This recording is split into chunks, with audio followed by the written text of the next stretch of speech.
So, uh, we've kind of had we've kind of thrown the idea of talking back and forth for the last Hmm. 3 months. Uh, Yeah. I don't really care for an audience. It's not like I threw out some invitation, uh, a week in advance. So I was like, oh yeah, no. So it's more like just a conversation. Was the, Totally. um, who did you say was, I don't, Lynn, she's messaging me on Discord right now. She's probably not going to make it tonight, unfortunately. oh, okay.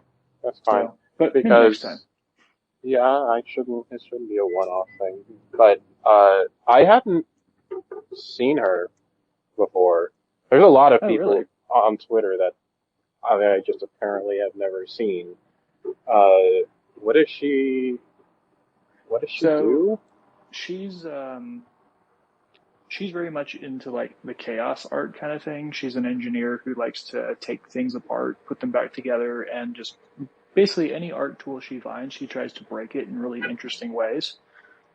Um, and like doing it in a way where like it's intentional chaos, not just like randomness, if that makes sense, right? Like there is a difference between like funneling the chaos in specific directions to get really really weird kind of esoteric pieces, and then like the slot machine concept, which you've talked about a lot, right?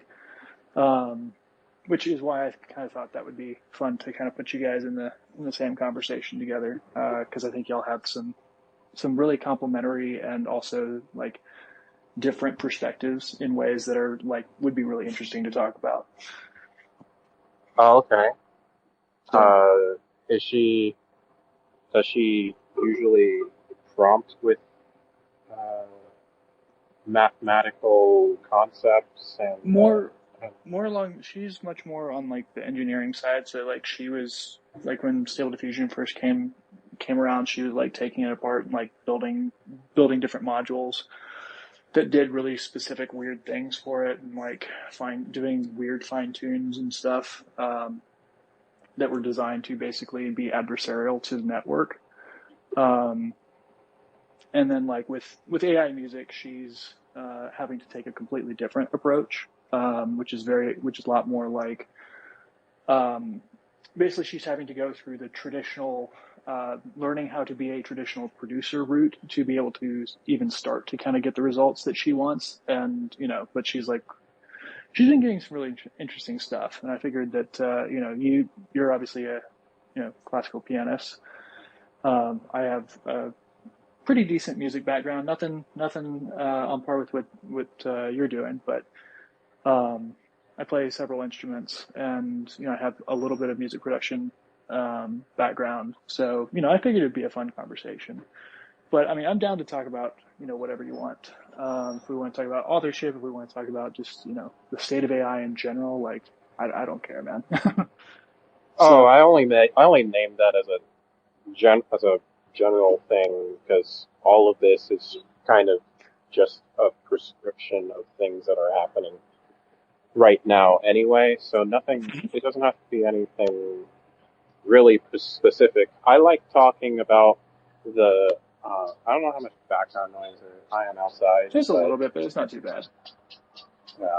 Um, I don't know, well, the thing that I usually like talking about is the, uh, public perception of AI, and a lot of people find that to be a boring conversation where it's just like, where do you fall on these ideological lines of, Right. ethics, uh, and, legality and, I guess legitimacy, which is the conversation that I'm really more Right. interested in. Like, and I only focus on it because I think that there is a lot of truth in how the public generally receives, AI art, and I would like to exercise as much as possible, like my arguments to counter those things that I hear. Like, if I were to go, Right. even if I go up to somebody that doesn't have any sort of deep investment in the plight of traditional artists and how their jobs are being robbed of them, and even if they have no concern about that, they'll still it will be still it'll still be difficult to get them to a point where they're saying, oh well, it's like any AI art is like any old art form. There's something that fundamentally disconnects with the average people that I've talked to about this topic that don't really know much about it, that Sure. they can't they can't connect there's something missing in AI art that they can't what I can't what's the word for it is uh They have a hard time connecting it with, more traditional forms of art. Although I do have a question about that. Do you find that is, or when you say the people you talk to, are you primarily talking about when you talk to people online who tend to be more like neutral slash out of the loop, or are you no, talking about like in real life? just IRL people that have no interest in the discussions around it and have Mm-hmm. no idea who the actors involved, barely know what OpenAI is. It's like just just like my professors that are what in their 60s, 70s, that Sure. they might know a little bit about it, but they don't really know about it. Like, what do they? Especially since they're PhDs in music. Like, what do you Right. think? What do they think about AI music? Which I Mm-hmm. think I talked to 12 in detail about my hour-long conversation with the Oregon professor that he was very fascinated with what I had to say about uh, what the musical Turing tests. And did you uh, have you seen that video from I Adam have, Healy? yes. Mm-hmm. Yeah, Yep. I yeah, think either that you was sent it to me or I sent it to you, one of the two. yeah. It's oh no, I posted it, and I don't know if That's it what was it a was. response to you, but I posted Yeah. it because I saw it and I'm like, huh, this kind of puts in the thought. This kind of puts out in a very clean way everything that I basically said already about this. Yep. Uh, and that's a whole conversation, and I'm kind of keeping it general before zoning in on something. Uh, so yeah, to answer your question, I may have already answered it. It's just no, it's just normal people, like a Sure. friend that I have that she's a pianist too. Mm-hmm. I was telling her about and going into detail about the chronicle, because it's not really a story, the chronicle of stories that I've been writing for the past 2 years with the help of various LLMs like Claude and Right.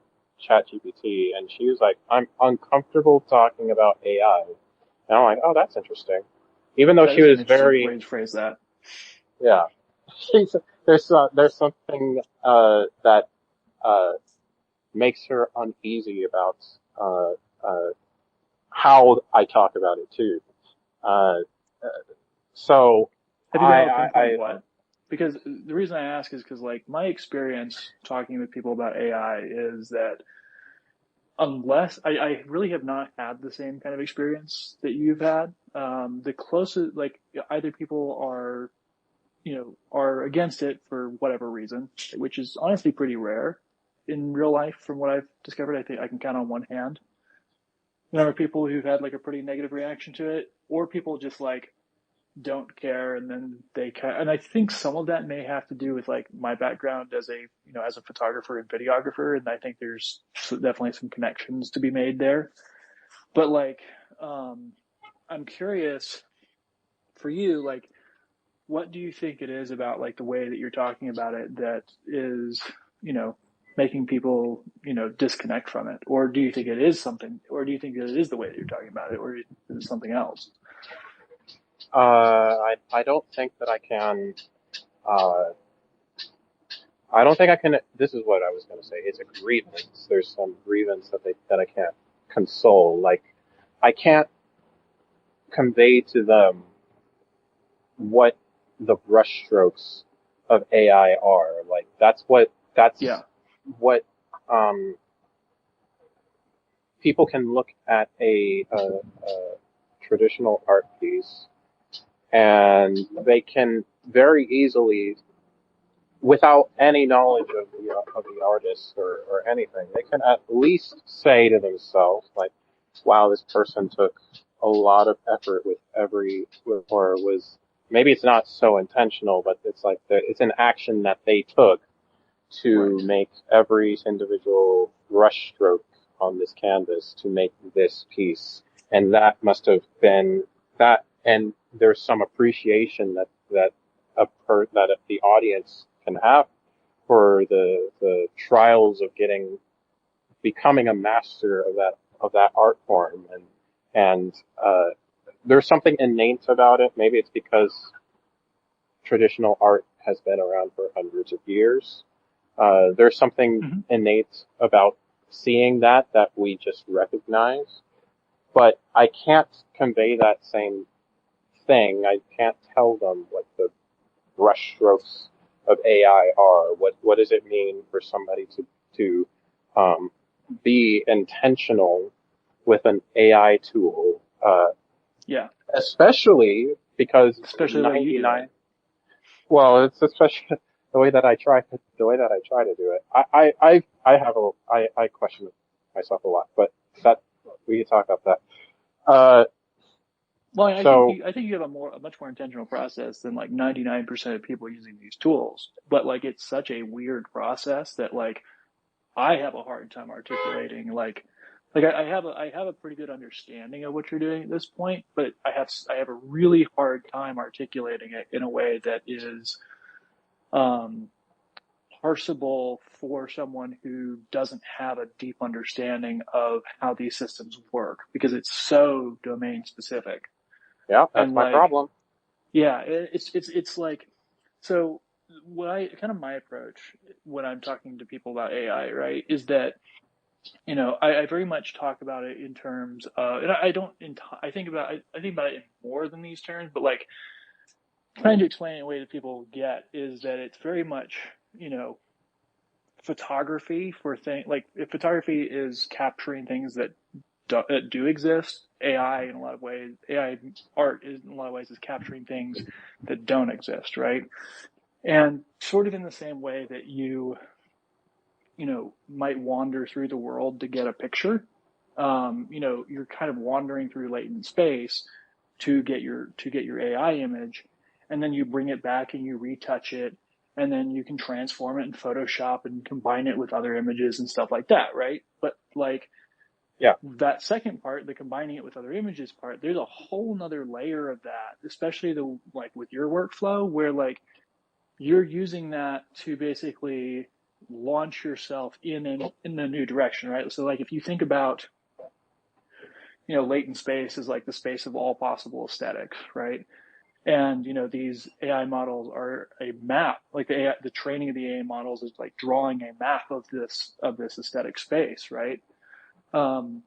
Instead of like, hey, you're taking pictures from two different places in this latent space, you're taking those pictures and then you're using them to launch you in a whole new direction, right? So that you can get a third picture somewhere that you wouldn't have been if you didn't already have those 2 points of reference, right?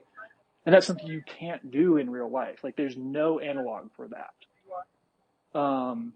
And I think that's part of what makes it so hard to describe, right? And like you talk about that with like I think the only people who might have any sort of understanding of that are people who are like really, really into synthesizers, right. right? Because there's a little bit of that when you're talking about like designing synth sounds, but like even that's really like um even that it's a really rough analogy. Yeah, synthesizer might be a cool way to think about it. Mm-hmm. Maybe even in organ, like a reorchestration of it.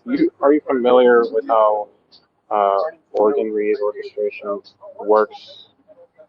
Organ reorchestration, is that what you said? So the organ as an instrument, or an organ Hmm. player, or a proficient Hmm. organ player has to orchestrate, not reorchestrate, because you're starting from just a Right. score, and then you basically have to make, uh, you have to know Hmm.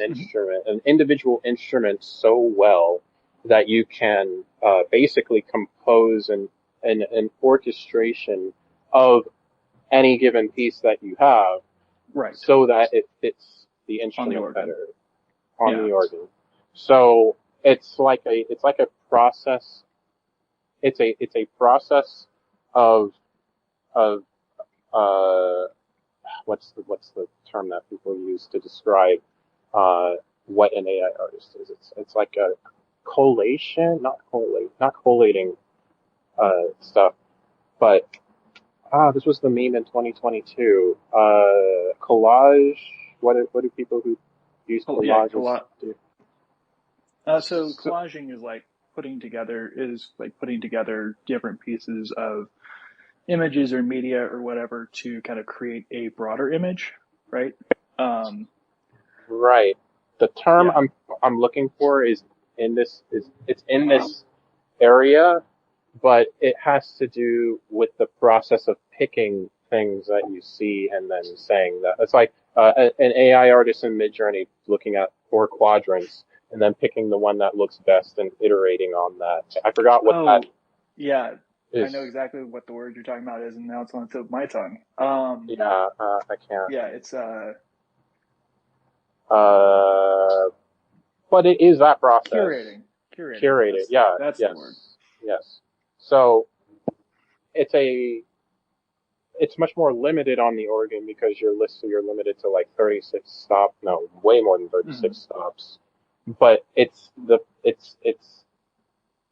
you're going to be fundamentally curating combinations of sounds so that Right. you have an idea in your head. You're going to map out what sound or combinations of sounds or volume would Yeah. best work for this specific uh, section of a piece. It's somewhat that I think the process that I do is very similar to that, where Hmm. I instead of curating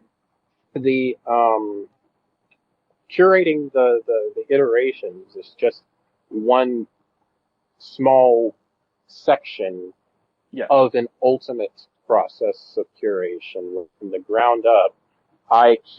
I'm literally curating what for example, like what the vector scaffold is going to be. I'm going to choose Right. what image I'm looking at that has the best composition, texture, lighting, minimalistic subject placement, looking for all of those things, which I think is a skill in and of itself, because I can barely even explain what it is.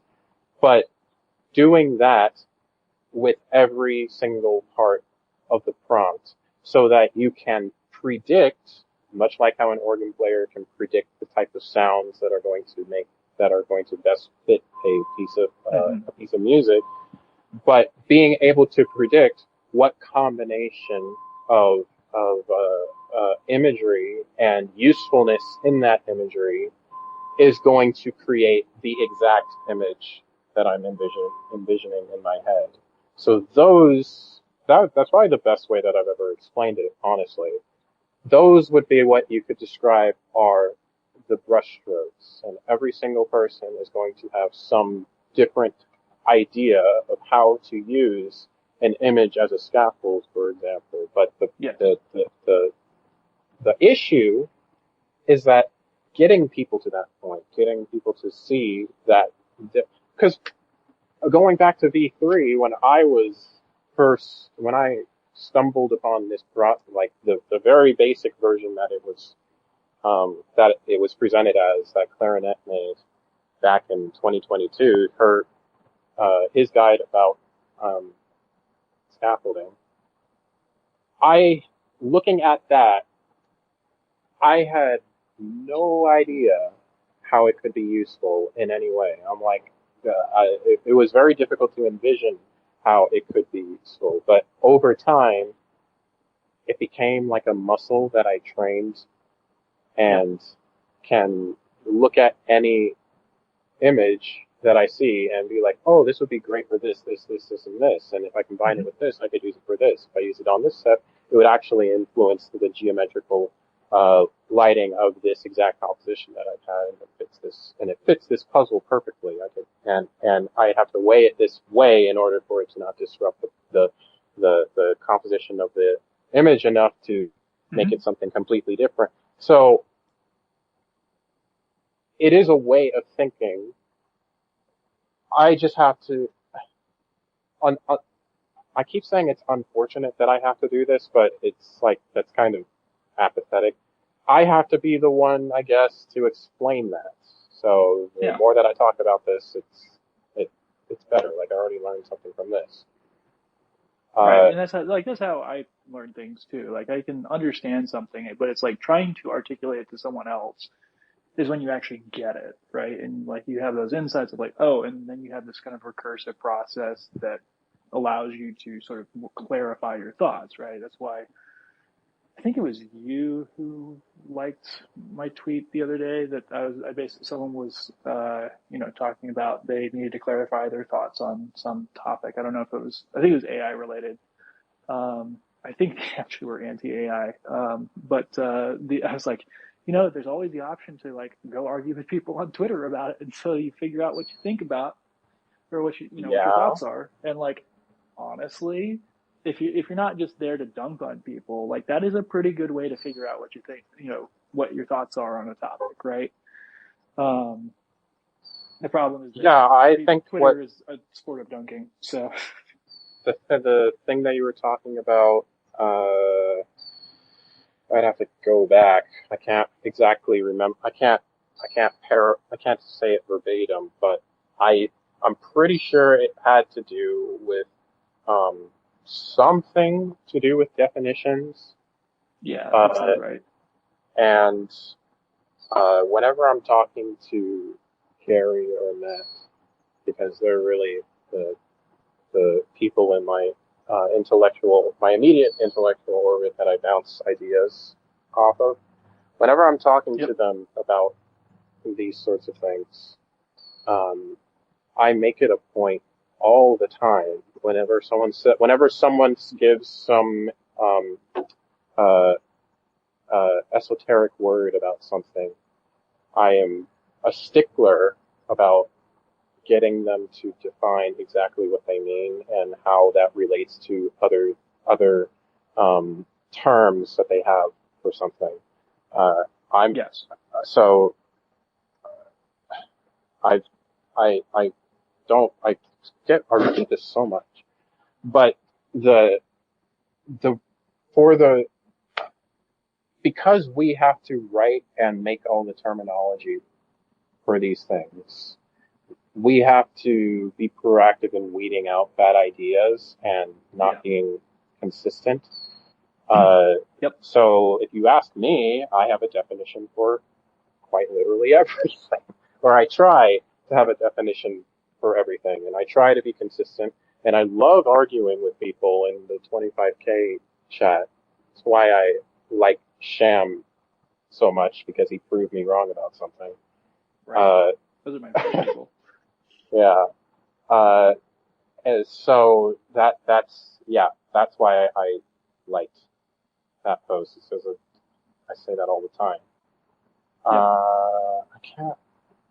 There was some major thing that I wanted to ask and talk about. Oh, how did that project that you were doing when we last talked about? You were doing some. I'm not sure if you were doing the card projects, but you had some commission Oh yeah. that. So the card game is about to go to Kickstarter. It's been basically done for a couple of months. Um, we just been making tweaks. We got the prototype for it here a couple weeks ago. Um, yeah, so that one's basically done. Really, really happy with how it came out, how it turned out.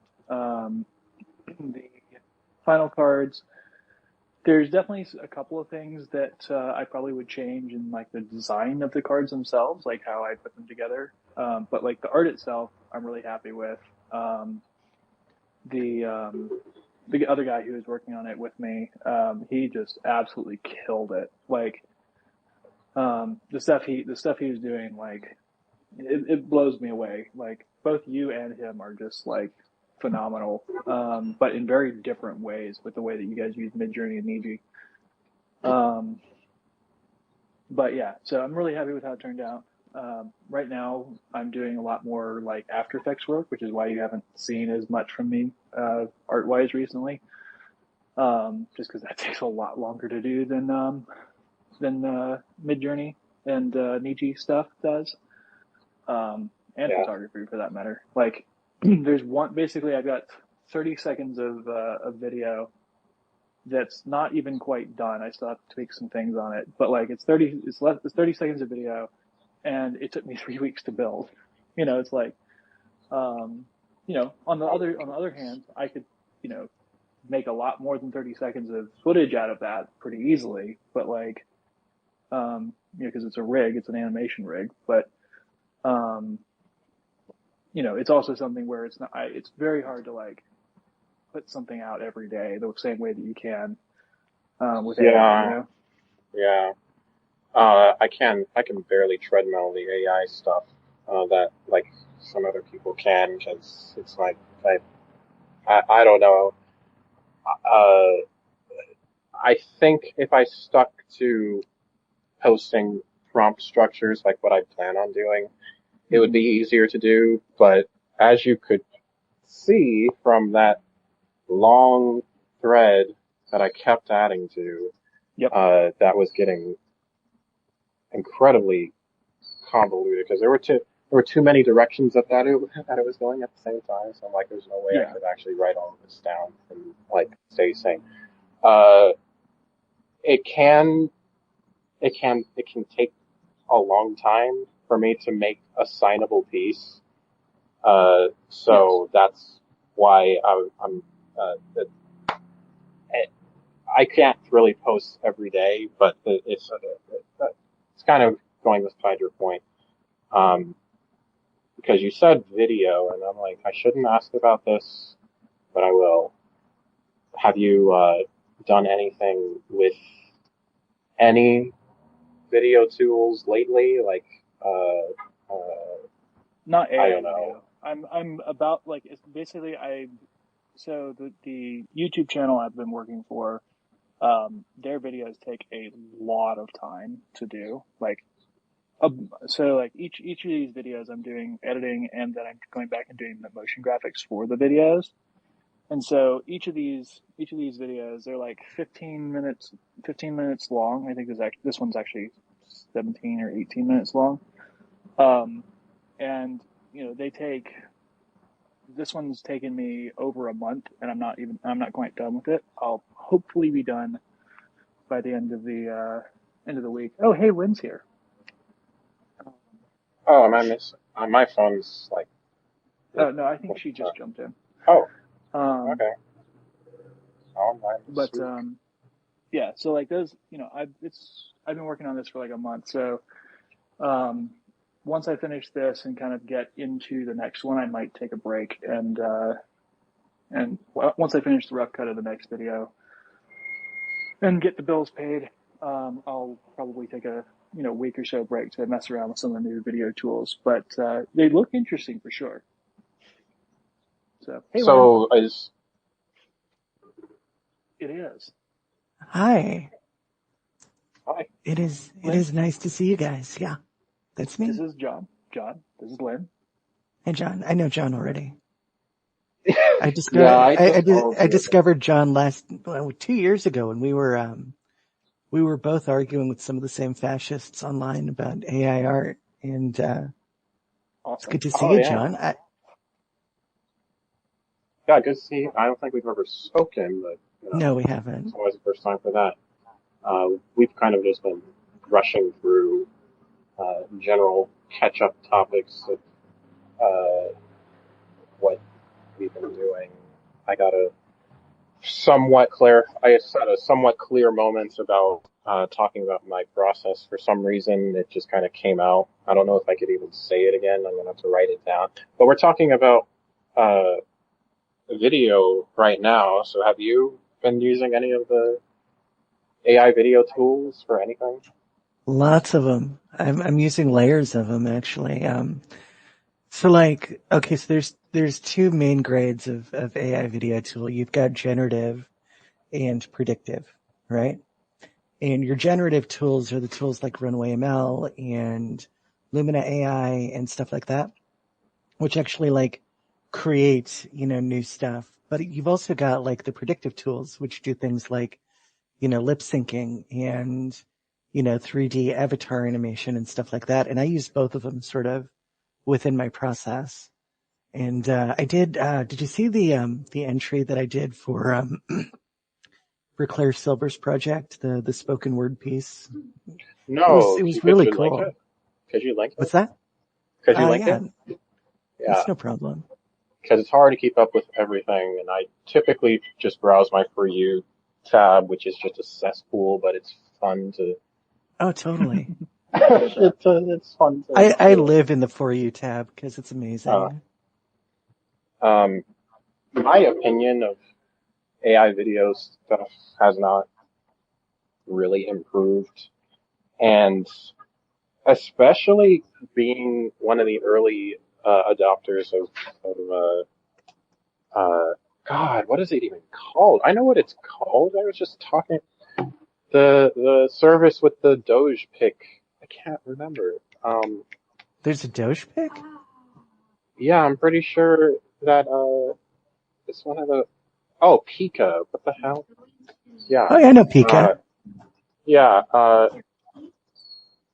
I was among the early adopters of that with Mike and Chet, and have gotten some sort of perspective of how it's evolved since the beta. I'm not sure who has if my background noise is that someone's background noise is really loud. I don't think it's me. I've got people talking in the background, which you could probably hear. Oh, that's okay. But I've been able to sort of measure the difference in how Pika has evolved from its beta to how it is now. Uh, and I don't know what it is. I really don't know what it is that was so different about Midjourney back in V3, where even as the technology was limited, I Hmm. could I could at least um, say that, oh well, it's going to get better at doing this sort of stuff eventually, but all of the fundamentals are here. Like I can feel that I can grow with this as a tool, and my ability to prompt will only just be multiplied by the power of the tool over time. That's how I felt about Midjourney in V3. But with uh with Pika, I never really, or Runaway for that matter. Oh my goodness. Lynn, I think your noise canceling may not be working. You may have to mute when you're not talking. uh, Okay, but I attached it to the post. okay. So what you've got there is actually really interesting. Like most of the AI happens in the sound design, but there's some visual AI too. And I mixed it with a video collage that I made almost entirely randomly. Um, and the video collage includes some no contact or contactless 3D animation, which is done with real Okay. 3D characters, but it's also done with AI to move them. So that's pretty exciting. So there's like this seamless sort of blend between, 2D animation and 3D animation and collage Okay. animation that's all just sort of happening at the same time on top of this nonsense rant that I just pulled out of my butt. And, I think it's a pretty interesting presentation. I'm still really proud of it. You said that the characters moving were that's AI. Some of it, yeah. Like the museum scene is AI, and or well, the museum scene is AI moving 3D objects, and then there's a bunch of old movie clips that I put in on top of that, like silent films and early talkies and stuff like that, and all the music is AI generated. My voice in that is also AI generated Well, you seem to entirely. be far more versed in the video side of things, so I'm curious what you think about any sort of end end game. What is the end game? What does the end game look like for or how you see it for video AI video? Like, does it ever get to a point? What does it look like for you for somebody to be able to generate some Hollywood level production? Because it's very cheap to Mm-hmm. say to kind of just say that, but I don't know what it looks like for what it would look like for somebody to prompt that sort of thing. Is there anything out there right now that has even like a remote level of control that could feasibly develop into that? I guess. Yes. There is Wonder AI, Okay, or I've never heard of Wonder that. Labs, and what they've got is sort of an in-painting system where you basically take video of yourself and you put it in, and then you can you can prompt out any piece of that. So if you wanted to prompt yourself into a robot, you could do that. If you wanted to prompt out the background and replace that with something else, you totally could. And it looks amazing. It's still pretty early, but in general, it's got a lot of potential. And it'll work with your assets too. So like if you've got like 3D assets or if you've got 2D assets and you want to throw them in, it will totally do that for you. I think the end game is all over the place because Agreed. AI is just sort of one tool, or no, AI is just it's a lot of different kinds of tools. It does a lot of different kinds of things. Like a lot of stuff that we're doing with AI is we're trying to create entire productions with it, which is amazing, and that's definitely going to happen. But I think the thing that's really exciting about it is just being able to sort of think of a movie in terms of, or a movie production in terms of the different jobs that need to be done, right? Yep. Sometimes you're going to need real Yeah. footage for that. Sometimes you're going to need 3D animation. Sometimes you're going to need, 2D assets, and you're going to be able to create a project folder and tell the machine what to do. And it's going to seamlessly create and put all of that together for you eventually. I think that's really where it's going. My thought is that based off what I've seen so far is like the class of models that you would need to be able to do that. We're just now beginning to see with oh gosh, what's that Chinese model that just we just dropped like 2 days ago? I just replied um, to them. I'll find it. Lumina? was it Loom? I don't know. It's the Chinese response to Sora. But like that's the first one that I've seen. I need to like actually get my hands on it and play with it a little bit, but like to see kind of like how controllable it is. But like what I sort of see based off of the tools that have been released so far and like the way that the interfaces look and act, I think it's more likely that instead of it just being a whole, like being able to do the whole production within, you know, a set of AI tools, it's going to be something where there will be different suites of AI tools that are integrated into other tools, and like an AI pipeline will look a whole lot like, if not be the same as a VFX pipeline, right? Like what you do for like VFX and 3D and compositing is going to be very tightly integrated with AI tools. And I think Right. some of the best stuff is going to be similar to sort of a moving version of what like Martin Nebelong is doing with the still images, right? Where he's using dreams to craft these scenes, or Unreal to craft these scenes, and using AI as a finishing layer to just kind of and that kind of replaces a lot of the traditional compositing because it's a lot faster and more accurate than what you can do His with art is so regular cool. compositing. It's so great. It's neat.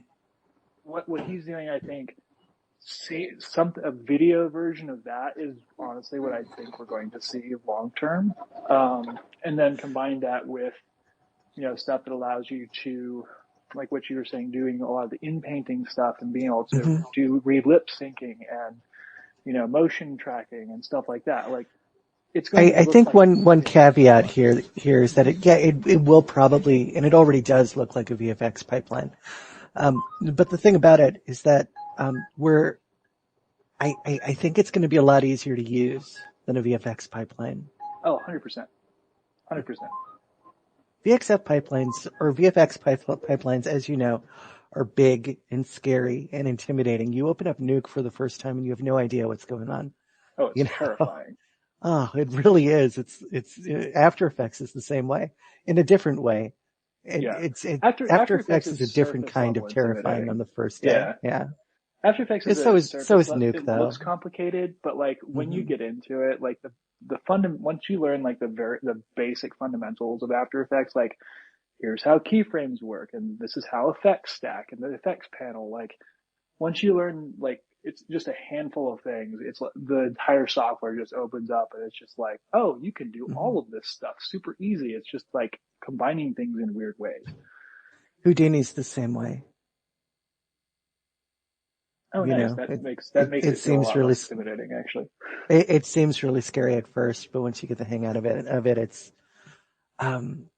Houdini's sort of like iClone. It's just a little more complicated. And iClone's stupid easy. Stupid easy.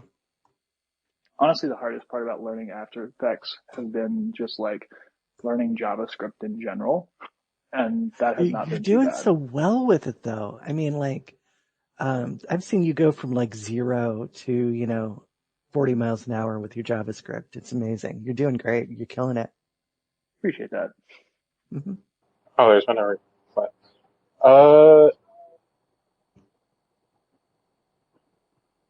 I'm not sure who this is. But I don't really want to disrupt this conversation quite yet. But I'm looking at Martin because you said Martin Neverlong, and I'm like, shoot, I haven't looked at Martin Neverlong's page in months. But he has a very on-point post that I just retweeted because it's talking about the exact problems that I have with the scope of the AI video demonstrations that I've seen and how vapid and shallow the demonstrations that Pika have been showing lately are. I'm like, oh my gosh, this is another portrait zoom, this is another slow motion shot, and all of this stuff. And he says, to me, video to video, for example, is more exciting as it allows you to have full control over composition, camera moves, and animation. And I wanted to say, I guess, add something on top of that. That would get me into this, quite frankly. If you had video to video, and you could use the video as a scaffolding layer, maybe that's something that's already available with ControlNet that I don't know about. I know a guy who's working on it, but it's really iffy right now. I could imagine because. Oh, sorry. It's like, are you talking about AI Warper, Lynn? Is that who you're talking about? I'm not sure. He reached out to me like, I want to say 6 months ago to talk about his product and get me into it. And part of the problem is that I don't run my own physical resources. I see. So, like, I use, cloud servers for everything. And getting it up and running on, what do you call it? On Google Notebooks, was impossible. I could not do it. So I kind of gave up on it, But it looked really cool. And that's basically what he was doing, was using, a video as sort of a scaffolding layer and sort of restyling it. Yeah, that's what AI Worker is doing. Go ahead, John. AI Worker? What's that? Yeah. AI Warper. AI Warp. WARPER. AR Warp. Okay. AI Warper. Okay. Yeah, she or he is like doing some really cool stuff on like the anime side of things, right? And trying like I don't know if you saw his thing where he like restyled the Matrix to look like a Pixar film. But he's doing the best stuff that I've seen regarding like mouth syncing, right? With stuff that looks production ready, right? Stuff that like, yeah, you could do that. You could like make a full production with this. But like from everything I've seen from him, it looks like it's such a um, fragile is not quite the right term, but just like I think fragile is the right term. I mean, fragile, maybe it is, but it's like, it's really finicky. It's really like not user friendly at this point in time. Right. And it's like really, really hard to like to get things locked in, right? Like to get Did you see the new one that works with sketch objects where you put in a 2D picture and you draw some annotations on it with red arrows and it just does all kinds of like new stuff. Oh, it is so cool. That looks sick. So cool. Sick. It looks just like that thing that came too. out last year, only it works with diffusion instead of GANs. So that's super easy. You could just throw it into Stable Diffusion as a plugin or whatever. And, I brought this up to the whole endgame question. It was the exact question that I asked the CEO of Pika last year in the space where they were celebrating Pika 2.0, and he seemed very annoyed by the question, which was really funny. Because I have at least some sort of I wouldn't say a concrete vision of what the end goal of what an ideal user-friendly AI video tool should be, but it's a general idea. That's why I brought up the scaffolding on top of something that. How do I explain this? So you have video to video, which will basically take a video that you have and you prompt on top of that, and that will basically, with the limits of the tool that you're using, it will do its best to impose what the text is stating on top of the video. I guess. I think that's what. Is that video to video? Can someone clarify this real quick before I finish this thought? Like, what is video to video? Video to video would be like where you take one video and you sort of reskin it, or you use it as a driver, or you use it to create some other related video. But you're using the original video as a seed, sort of the same way you use the image to image. Right. So it's not. It isn't far off from what I'm saying. Actually, it's what I'm saying basically. So instead of leaving the chaos of the how that tool is going to reskin the video, instead of leaving that up to the tool, you can basically take an image and either it be as smart as Midjourney is in this area in recognizing objects in a picture and repurposing those objects in a word prompt, or have the ability to take an image and map how the video is intended to translate onto the subject matter of the image that you're using. And I'm thinking now, because this is like the first time I've ever articulated this, I'm trying to think what the use for that would be and how redundant of a process that would be. But what I'm trying to solve here is all of the chaos that goes from, even in a video to video workflow, using the video, using the text.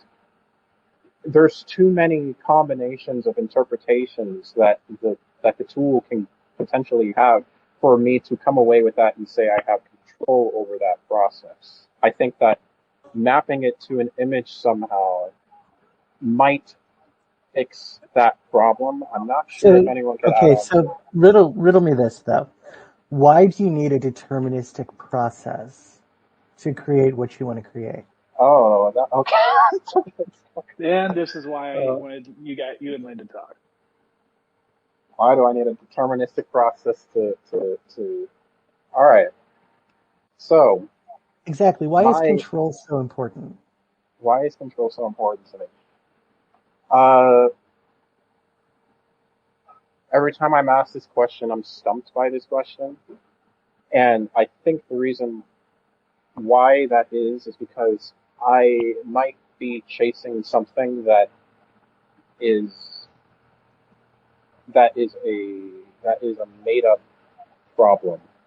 Like, let's just say that my problem with AI tools is that I it is very difficult for me to come away from a workflow or just a vanilla prompt in Midjourney or something and post that on Twitter and say that I'm the one that made this image. So the deterministic process that I have is just downstream of that problem. Like I'm trying Gotcha. to formulate all of these different ways that I can say that I made this choice and it translated out in Midjourney in this specific way that I predicted, and I can replicate it, and I can explain why it worked. And you can do it too. I can teach you how to do this exact process so that you can get some exact image that you have into your head out So into Midjourney. So it's like a I was process like painting. actually just talking about this last night. I might have been talking about it with Tim. I don't know. Anyway, um, I've never felt that way about the visual side of things because I have a lot of experience as a visual artist. You know, I've been making fine art since the 1990s in one shape, form or another. You know, it could be like fine art, it could be 3D art, it could be animation. I've been doing all of it. And I've used a lot of analog tools to get there, and I really understand the process. And like when AI came along, one of the things I did or started doing was manipulating the machine to intentionally create ridiculous, unpredictable effects, which has sort of become my part and parcel for it. I could, throw an image at Stable Diffusion or Midjourney and get something wild and beautiful and crazy. And it was something, and there have actually been several cases where I'm intentionally engineering an image in a way that would be either very difficult or impossible to create by hand. So like when I'm using that process, the noise painting, the neural bending and all that stuff, I'm using my background as an artist to sort of understand the kind of manipulation I'm doing to the machine with my seed image and my prompting. Okay. So that feels like mine. But, when it came to like doing music, which sort of, God, it was just so satisfying. I couldn't help doing it. Some music has sort of become my thing lately, like AI music, just because the way the machine works is so interesting. But when I first started doing that, I didn't have the same kind of background, and I really struggled with, the question of, okay, well, I know I tell people that an artist is anybody who makes art that doesn't exist in nature, right?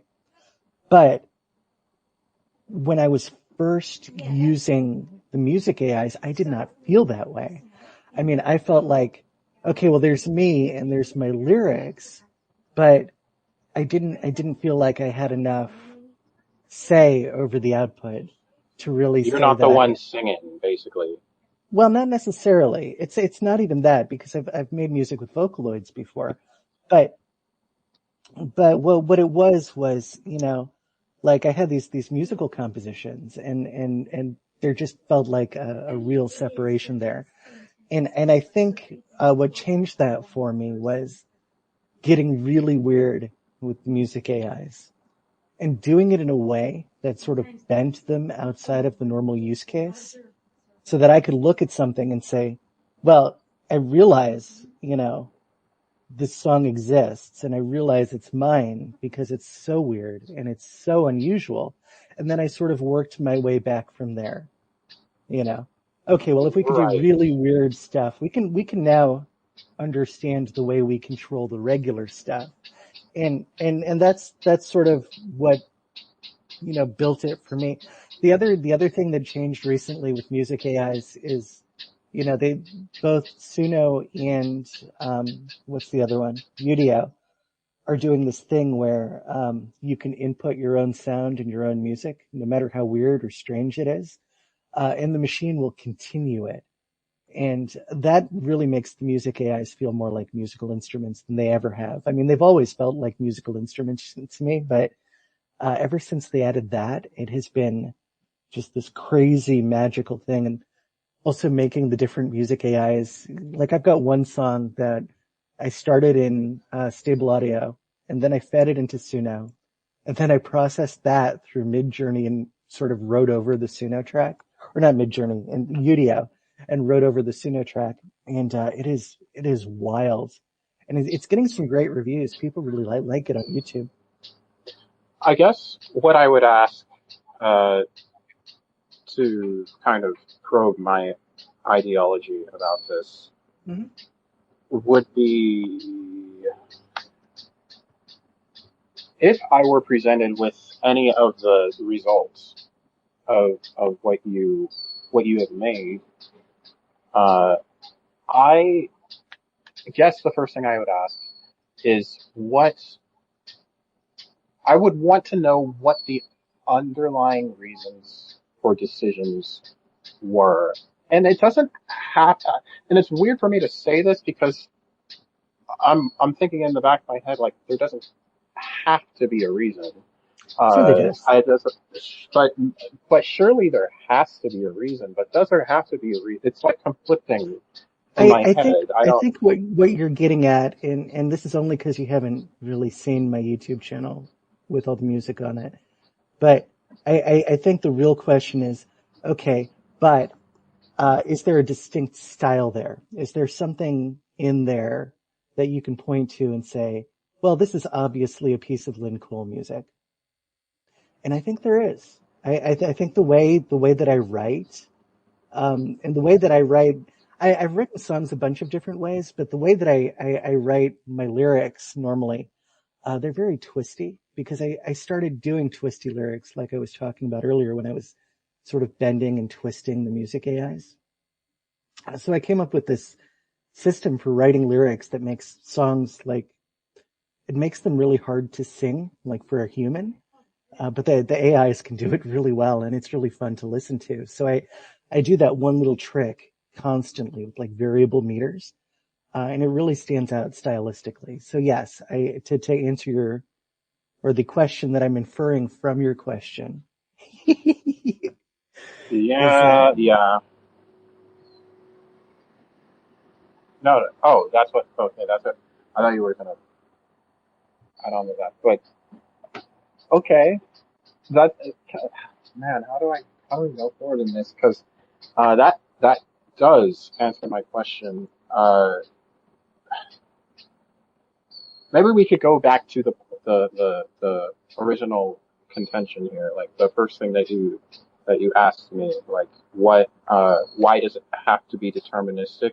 Would you describe what you just described to me? Would you say that that is at all deterministic? well, okay. So like I have discovered, and this is going to sound like the most counterintuitive thing that you've ever heard in your life. But I have discovered that the force of synchronicity is just as powerful as determinism. It's just more surprising because you're not expecting it. Um, Synchronicity is magic. Like when you're laying a video together, right, with footage that already exists, if you created it with like AI, or if you created it by hand with existing video, no matter how you're doing it, um, if there is enough chaos there, when you put it together, it will make sense. And it's the strangest thing. And I've sort of been embracing that. I've been trying to, other than song lyrics, which have to be written a specific way to be like the kind of product I want to create. Other than that, I've been sort of experimenting with the limits of chaos and synchronicity and trying to invert the chaos in a way that it's almost orderly. And you can see it in like all of my recent videos. There is almost no planning, except for the one I posted here, oddly enough, which had a ton of planning. But in a lot of my recent videos where I've done like, music videos to songs and everything, I will just randomly pull things from my selection, and there will be visual elements that pop up in the video that line up perfectly with the song. I have no explanation for it. It feels like magic to me. All I can figure is statistics and, the human need to find patterns and things, and maybe a little bit of automatism there, like, your subconscious mind. If you've seen a video before, you kind of have a vague idea, um, so Maybe yeah, I it's feel just like that's, because that's a really interesting way to put it that I maybe have neglected to consider. I'm sure I've thought about, um, like in Midjourney, you have literally chaos prompting in Midjourney, and I've always kind of looked down upon that to as far as my what the ends of my goal are. Is like it's incompatible with the really purest determinism that I've really uh, sought after. But maybe it's just something novel to consider that other art forms haven't really provided the chance for. That um, the channeling of chaos could be an art is not could be because now I'm sort of just it is the channeling of chaos is artistic itself. It, But it can be. It's like, okay, so think back to 20th century Dadaism, right? 100 years ago in 1924, there were guys that were sitting around in Europe in coffee shops, just talking about the meaning of art the same way we do. And it was this, I imagine that those people were a lot like us because they discussed a lot of the same things, a lot of the same ways, and they sort of litigate, the same issues that we do every day with people in the art establishment. But the interesting thing is that, the thing with Dadaism is that, it's the anti-science of, taking a bunch of literal random elements, right? You've got a canvas with glue on it, right? And then you drop, confetti onto that canvas, and you get shapes that look like they were organized. And history tells you, right, that some of these Dadaists were liars, that they actually created these pieces intentionally and then lied about them being unintentional. And the proof there is, well, just look at how perfectly these things line up, right? You hear this all the time. Like if you watch videos about Dadaism, that's something you hear a lot from art historians and college professors.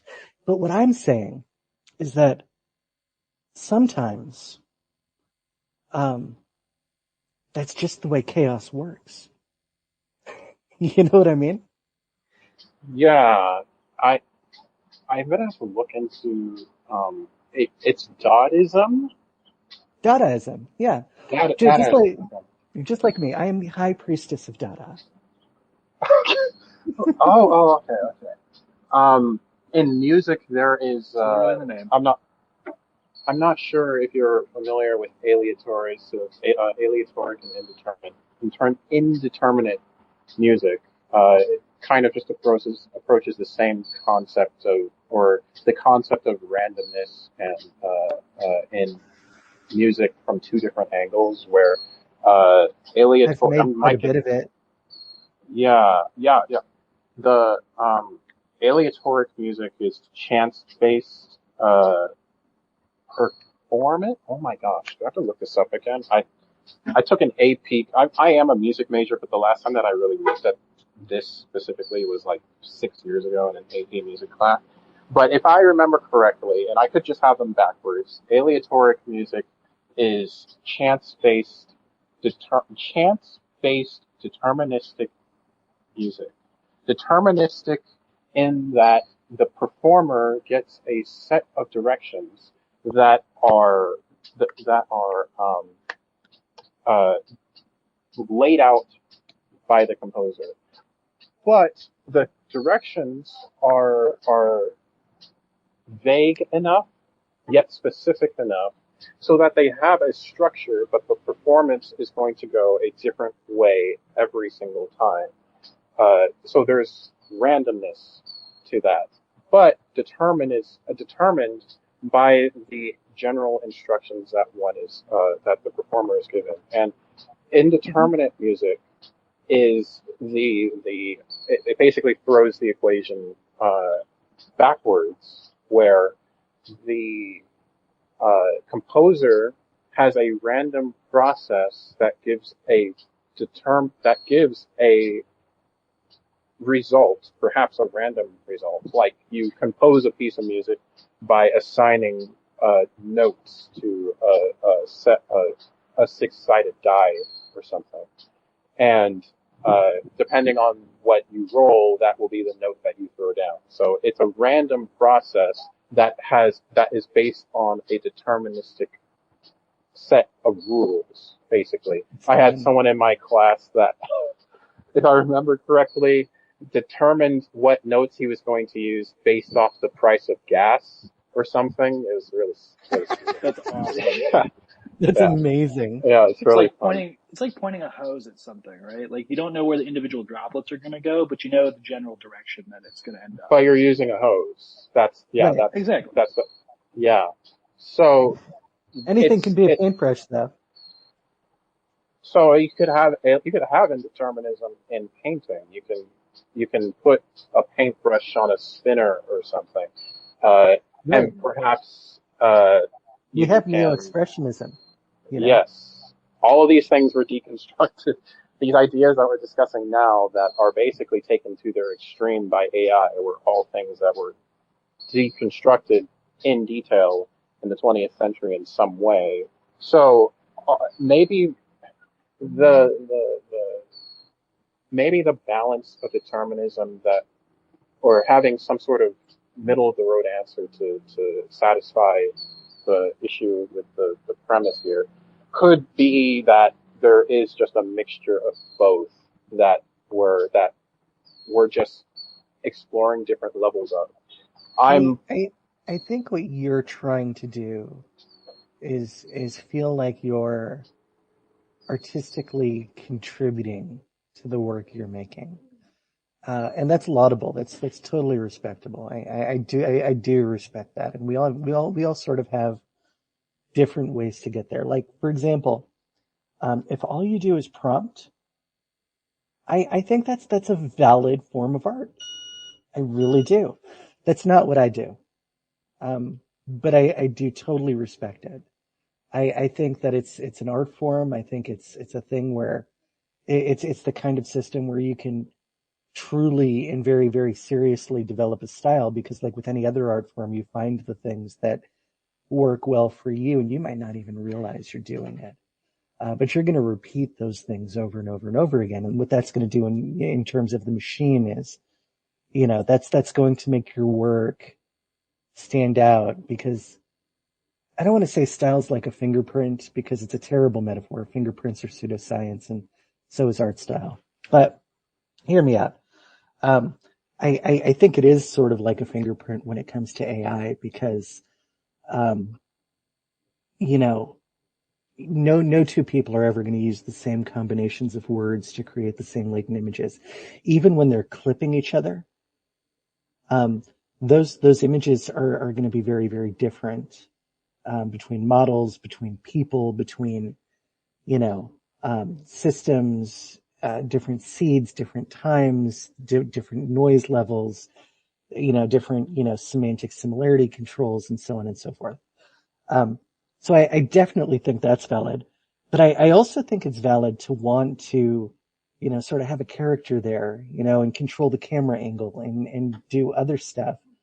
Um, it's really the exciting thing about AI is that there is no religion there, it just is. It could be anything your imagination decides that it is. It's just, how do you get there? You know what I mean?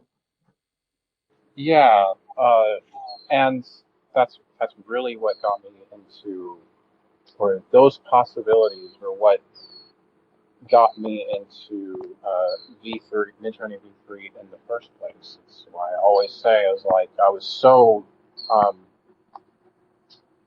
taken away, like out of body experience sort of thing, by this whole concept back in 2022 and all the possibilities that I was like, I can't sleep for 3 days because I can't stop prompting and I can't stop. Uh, uh, I there's too much. There's too many things that I want to explore. Somewhere along the lines, like in October of that year, um, I don't know how to explain this, or if there's a way that I can put this in words that I'm going to even agree with myself. But I started to feel very um, empty. I don't know. I don't know if that's an accurate way to describe it because I still went on to make like 20,000 more images that month. But I started to feel very empty and frustrated by what I was doing. And that's because there was, despite all of the cool things that I was making, it was hard for me to assign my fingerprint to the things that I was making, like thinking forward, like decades into the future, am I going to look back at any of the pictures that I've made today, even the ones that I have signed that had more work put into them? Am I going to be able to look back on that and say that, yeah, that I can trace the things that I did, and I can say that that is something that was novelistic to and unique to me, and how many layers of that can I add? So what you're doing is like that was kind of like the point that I was making earlier about it being sort of like a mix of both determinism and chaos. Basically Mm-hmm. having deterministic processes, or again, the scale of that is like so broad that it's like I don't know if I can even have a proper word to just assign that into a category, but having some sort of process, whether that be a prompt or something, to yield a chaotic result that would otherwise not even be able to be painted or played on an instrument or any of that. I see that, and people. This is this came up on Zoo's space the other day. Someone was talking to me about how they might put something put something into Midjourney, like some sort of religious concept, and they're like, well, all of this religious concept has been portrayed in this sort of traditional way for so long, yet AI was able to produce something that's like novel to this concept. It's like it's a new thing. And what I told him was all that I would do with that is say that that representation of that. I don't know how loud the background is. We have some loud trucks here. Uh, It's not terrible. okay. All that I would tell them is that first step, no, that thing that you're seeing, that novel representation of the concept that you just put in, chaotic result that you just made, that is step one, for me at least, where I'm doing it like exploratory prompting, where I'm trying to figure out like how I'm going to string words together to yield some result, or maybe see something that I've never seen before or conceived of before using nonsense words or something. That result that I see is the first step. I wouldn't post that on Twitter and sign it. I don't think that's mine. I think that's like, that, that I need to do more to that. I need to have some sort of intentional idea from the start to, shape that, use that as a piece of some larger idea that, that I can call something that I made myself.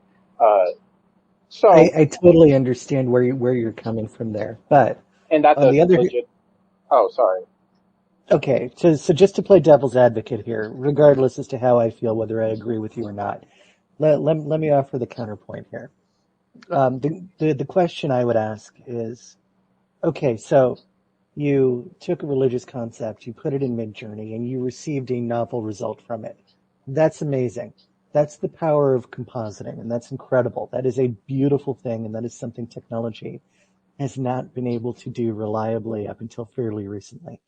But does that image exist in nature? Has it ever existed before? Does it exist in another context, in another way? Or is it an image that you, through the power of your words and your mind, willed into existence? And Yeah, to exactly. Yeah. and to add another dimension to this, like coming from like the world of trying to create art out of like this photojournalistic context, right?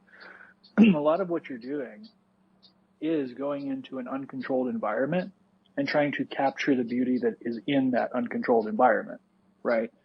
You may have some idea of what you're going in to capture, but like ultimately you only have what's in front of you, right? You have what is presented to you, and it's about how you capture that thing. And once you have that thing, you can do some processing to it. But like particularly in a photojournalistic context, you don't want to process your images too much. So like what you get is very much like what you can capture in the moment, right? Which to me is very analogous to, you know, you are getting these inputs, you're giving these inputs to the machine, which is very kind of analogous to you're going and you're framing your shot, right? And you're getting back, whatever is that combination of what you have put into the machine and then what the machine has put in front of you, right? So with that, what like that result that you get is it can be art, right? It is very much about what is my intention going into this, right? And it doesn't have to be a super deterministic uh, intention either, right? It can be, a lot of times I go in with, like when I go to shoot events, it's a very vague idea. Like I know that I'm going to be able to capture this type of photo, but the specific images I get, like I'm looking at, my wall here in my apartment. I have a bunch of photos here on the wall, all from events that I've shot. And none of them are shots that I thought that I knew going in I was going to get, right? They're all things that, I was in the right place at the right time and I captured this shot, right? And there's not a lot of post processing done to any of them. There's not a lot of, further manipulation that I've done. And there's something really cool about that kind of interplay between, you are sort of what Lynn was talking about with the synchronicity thing. You're pointing the fire hose, and the water droplets are going to land where they're going to land. But you're controlling where it's pointing, right? And just because you aren't guiding the individual droplets doesn't mean that it's not your intention that you're putting into it. And so I don't feel like you should think about those initial outputs that you're getting as not yours. It's a question of, does this represent in any, in any way, and to what extent, the intention that, I went into the prompt with, right? And some of it may be exploratory. I do a lot of exploratory prompting too. But like when I have an idea, is the result something that represents that idea that I went into the piece with, or I went into the process with? You know what I mean? Right, Or, right. or did it exist before? I mean, is it an image that would exist without you? I mean, regardless of intent, right? If you're just sitting there with a camera, a photograph is either a piece of art or it's an objective fact. And I think you could probably say the same thing with AI. But I don't think that, I don't think that really matters though, because I think, even if you're just sitting there and just randomly inputting words into the system, right? You're still pulling up unique addresses of things in latent space. It's still an art form. It is still under your control. I think Stable Diffusion is a lot more finicky than Midjourney as far as that goes. There's more, you get more in the way of settings and sort of tactile feedback. You can adjust your noise levels, and you can do different things to your starter images to you know sort of unravel the machine as you go, and that's part of the exciting thing about it. um I haven't had that experience with Midjourney. I feel like Midjourney is more of a packaged product. It's sort of like the difference, and I don't mean to insult anybody here, but you know, it really does feel like the easy bake oven of the AI art world. And that's not bad, man. You can make anything in an easy bake oven if you're determined enough. You know what I mean? Yeah, I certainly It's try. yeah, it's Final Cut. It's Final Cut Pro versus Premiere is what it is. Yeah. I'm not even Or sure if no, I would make that, DaVinci. but I'm going to be very defensive of Midjourney, of course. Of course. But what did I say? I'm not sure if it's useful to even compare Stable Diffusion to Midjourney. I think they're both two different languages to understand. It's like saying that somehow English and its contradictions and complexities and difficulty more generally than something as more structured like uh, French or Italian, which is much closer Or to Latin Esperanto. There's or a language Esperanto. that was created intentionally. Yeah, it's like I'm not sure how what useful evaluation I could say by saying that English is just more complicated than this other. It's like what is the meaningful comparison that I'm drawing here?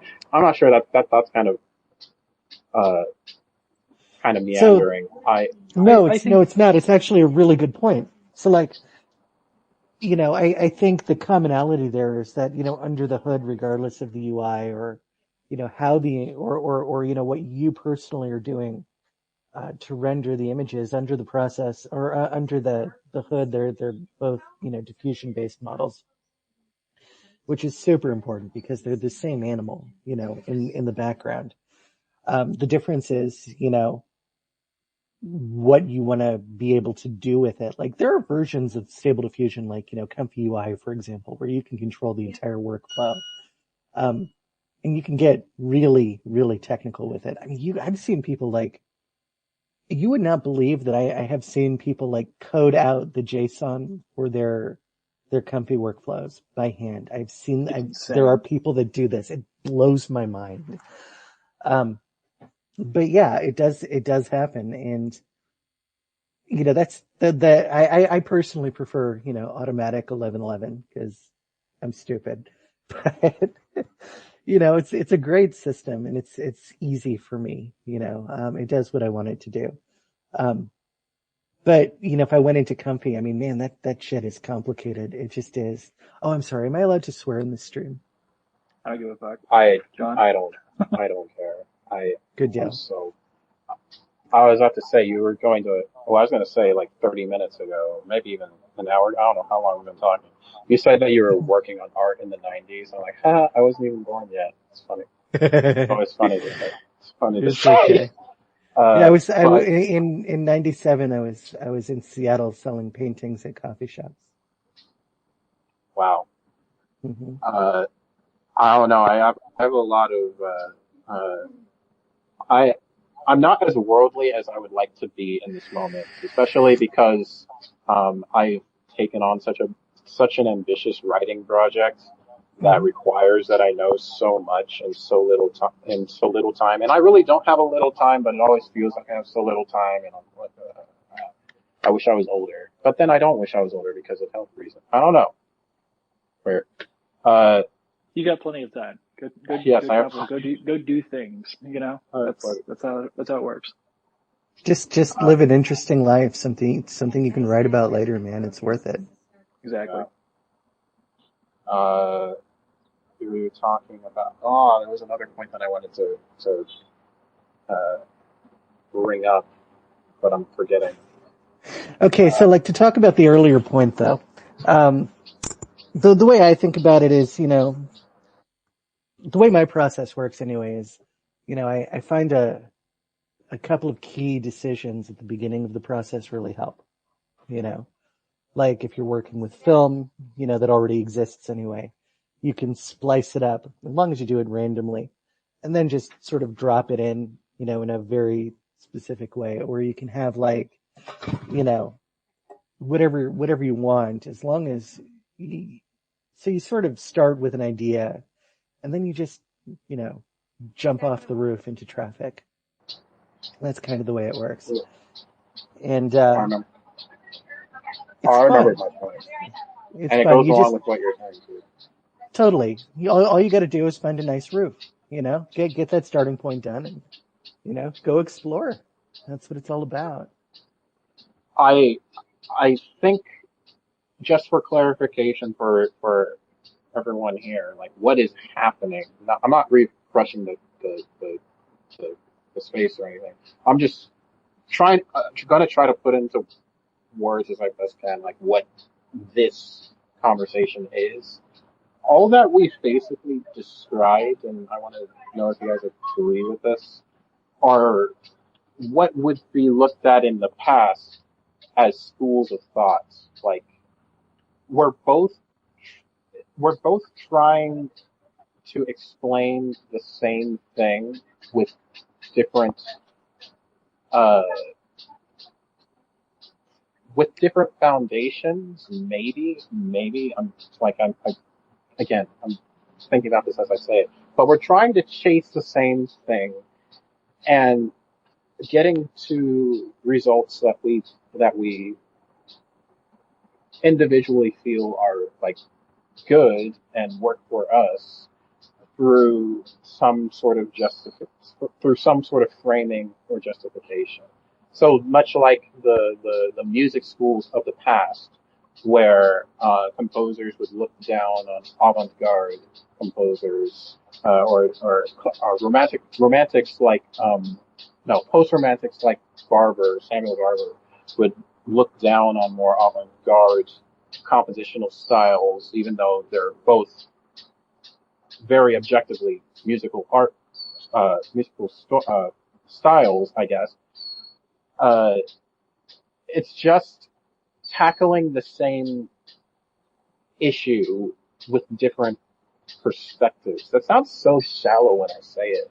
My God. Well, it's different. I'm, It's all It's our ideas not. are informed by different contexts. I mean, that's just the nature of the beast, right? Like your background is going to inform, the way that you think about things. Like the fact that you have, a very like a lot of musical education is going to, inform the way that you approach art. The same way that my background in photojournalism is going to inform how I approach art, and Lynn's, enormous breadth of artistic experience is going to inform the way she approaches art.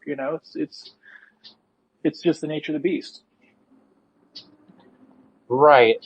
And I like that enormous breadth. That's great. I've never heard it described that way. I guess the thing that we would agree on is that if we're going to claim to be artists, we should at least we should at least attempt to formulate reasoning behind the things that we do, despite the quote unquote depth behind any of the processes that we use. It's my issue with the AI art community on Twitter, or broadly speaking on the internet, is that it seemed like there was some sort of conflation with that was being made when statements like the democratization of art, when that was a thing that was being said in 2020, it to That was me, obnoxious. I hate yeah, that phrase. it seemed There is to, some truth to it, but it's really dumb. yeah, it can, like, you can frame it from the perspective of like a person that is legitimately disabled. Like, because every time I say like, oh, I have problems with the same with this sentence, the immediate review to it is like, well, people that are disabled are now going to be able to use the AI tools to make art. And I'm like, yes, that's how you could literally use the phrase. But it seemed to me that in saying that there was a cheapening at the same time of what it meant to be artistic. Can I pop in there? Cause, Yeah. I have thoughts on this. Okay. Oh, okay. So I think a lot of people like me who are nowhere near as stubborn as I am, cause, I don't know if you know about it or if anybody here knows about it, but, my hands are totally busted. I was in a motorcycle accident in 2009 and, I have been working my ass off for ever since to try to get the muscle memory back in my hands. And it is only now that I'm even sort of approaching this place where I can ambidextrously draw with both hands and make something that looks good, again. And that has taken, I don't even want to think about how many thousands of pieces I've created, with some element of hand drawn art in there, Right. to get there. But, it has been a lot. So I personally do have like a dog in that fight. And I think that, it should be okay. I think AI does offer, some degree of accessibility there. And that accessibility, applies not just to disabled people or people who have like injuries or nervous system issues, but everybody. Okay. There's absolutely no reason art should be painful or hard or sad or, or it should tear you apart inside. Art should be something you do because you find it satisfying. It should be something you look forward to doing with your day. Um, a way to narratively speak, but also a way to just enjoy the process of it. And I think the process is actually the most important part. Yes. I would in Yeah. a very unironic way, consider myself a process artist because I'm always thinking up new processes. And half the time, look, I'll be 1,000% honest with you. Uh, half the time I have no idea where it's going to go. I don't care. You know, it makes no difference to me. And then that's not just an AI thing. That's with regular tools. I will get in these fugue states where I'm just moving something around the screen and a face will pop out and I'll be like, wow, that's magical. Let's go with that and just sort of explore the depth of that particular moment and that experience. And it is so much more satisfying, I think, creatively Right. than having a goal to begin with. It Does needs that to make be, sense? no, it makes absolutely, I say, you're speaking my language. That's all that I ever say. It's like the, the, the result is meaningless without the sweat, as I've said it, and as I've said many, I really do, it's even more so the case now that we can get things that look nice, that and this might even be why I'm such a stickler on deterministic processes too, because all that I'm really adding up is the amount the the amount of things in the process that I can practice. But again, we've had a long conversation about that. But I saw the coolest thing today. I have to share it with you. Okay. So I went to Chipotle today for lunch, right by where I work, and it had this chiropractor's office right next to it. And on the window for the chiropractor's office, there's this great photograph of a woman kneeling down, getting ready to run, you know? And then at the bottom of what looks like a very well taken photo, you notice that she only has 3 fingers. And I thought that was the oh most no. beautiful thing I have ever seen. Very seriously. It was incredible. Amazing. It, it Oh, I was thought you meant, fantastic. so is it 3 fingers as in she has She's a got her hand on the ground, and the machine only rendered her with 3 fingers. So oh, okay, nobody so it is noticed. AI art. Because it could have been Yeah. like, oh, she's missing 2 fingers. But, Nope. oh, okay. Well, well, she had a Okay. thumb, but she should have had like 4 fingers, Right. but no, she only had 3.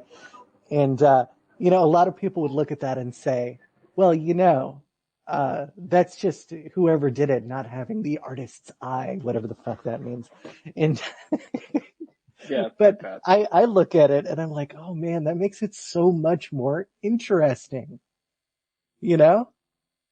Just the whole thing, not just because I know like, what the image is, but because I know how they got there and I know what they did to Right. create it.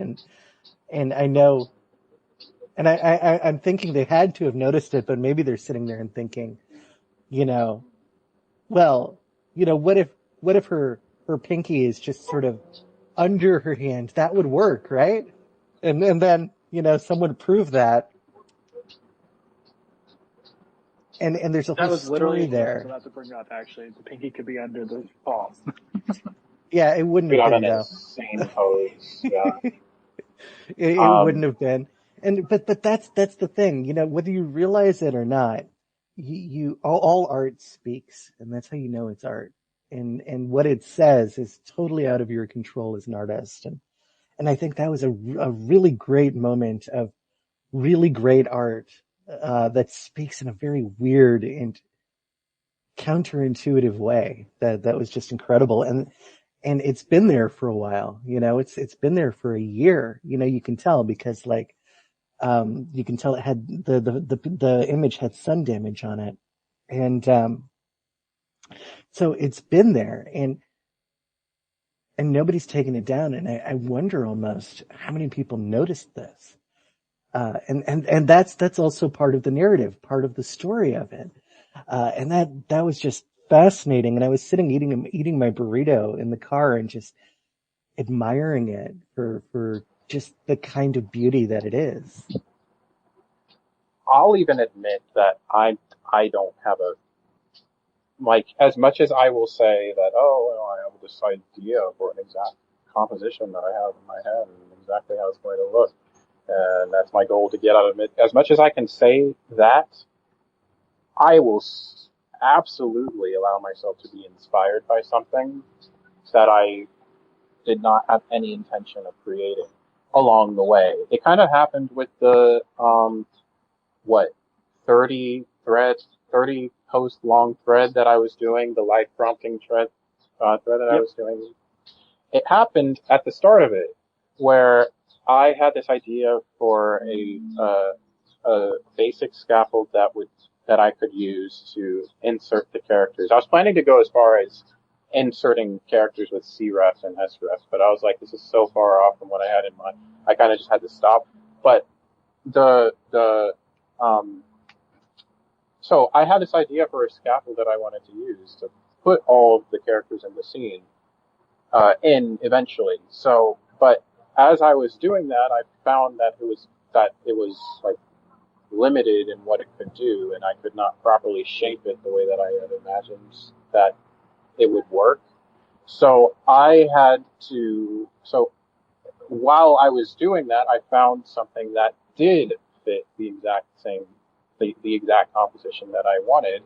That was like a fluke iteration, a fluke quadrant of one of the prompts that I had made with the scaffold that I was, or the vector scaffold that I was in. I'm using a bunch of terms that I use in-house. I'm sorry, it won't make sense. I need to, I need to properly I'm define what not. I was saying. I'm not confused.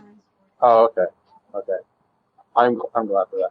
But, that's what happened. It was like, along the way, I found myself more properly inspired by something that was unintentionally made.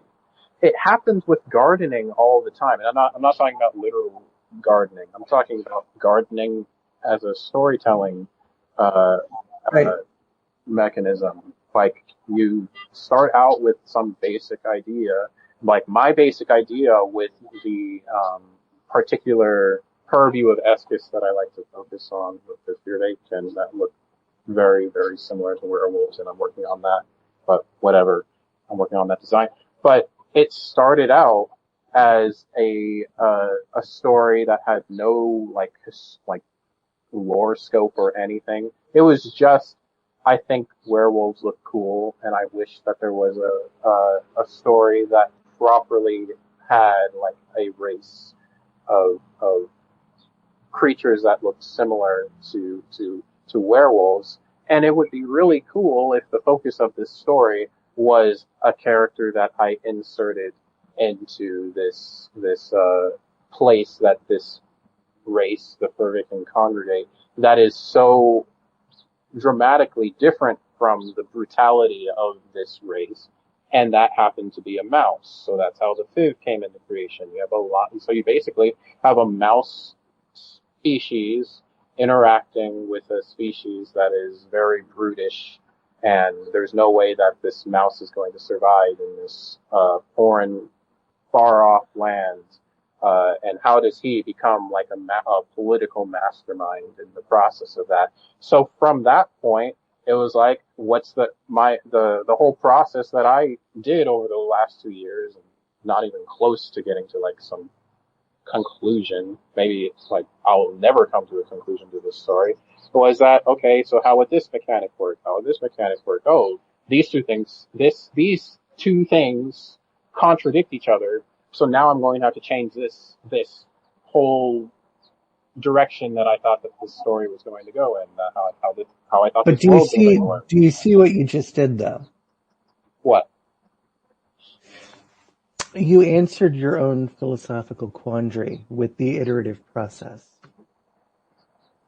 Oh, okay. You see, it's yours. Because you're gonna have to It, explain it. yeah, okay. So here's what you did. It's yours because you created an iterative process and you iterated it on it. It doesn't matter where the piece of that particular section of art came from. You know, a tree is part of nature, right?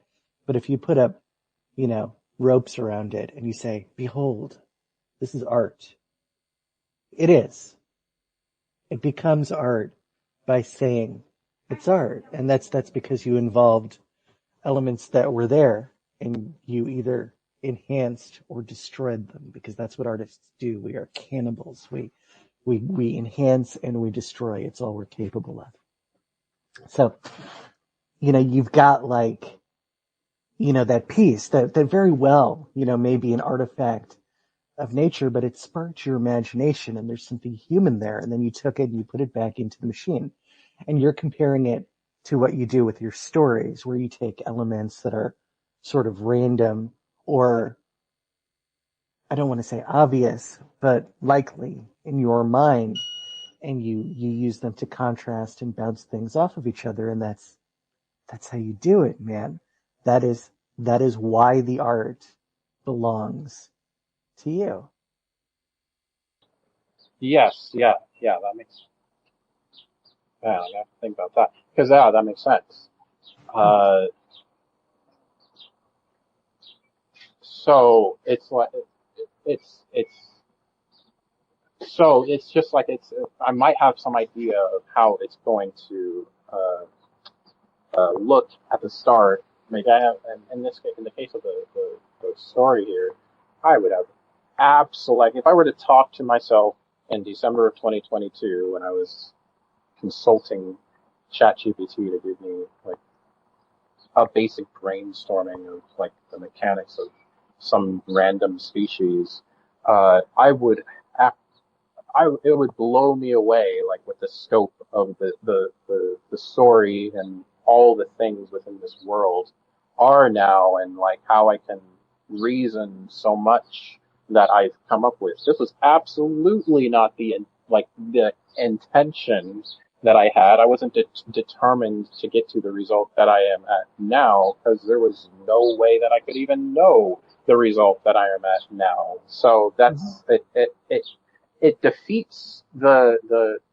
purism that I somewhat cosplay when exploring the extreme of determinism. Uh, and like what you said, that's just art. That's an artistic process. Okay, it's a chaotic artistic process. It's My beautiful. It's God, like there's no way rain, for you it. know, it just comes down. That reminds me like of how I've used ChatGPT in my songwriting process.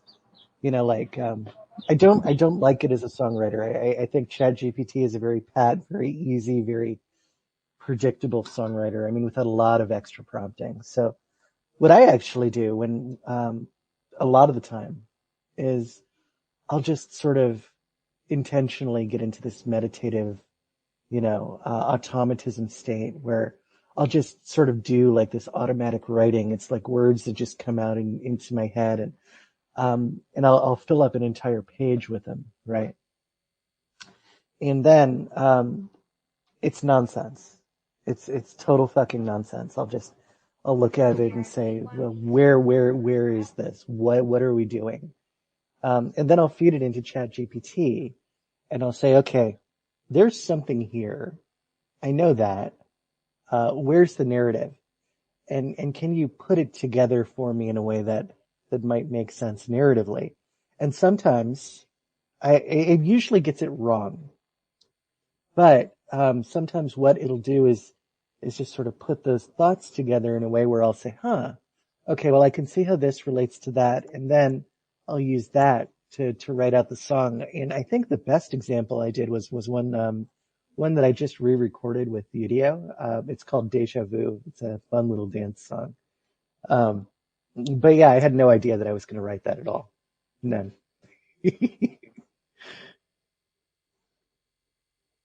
Oh my goodness, it's getting windy here. I'm Um, sorry.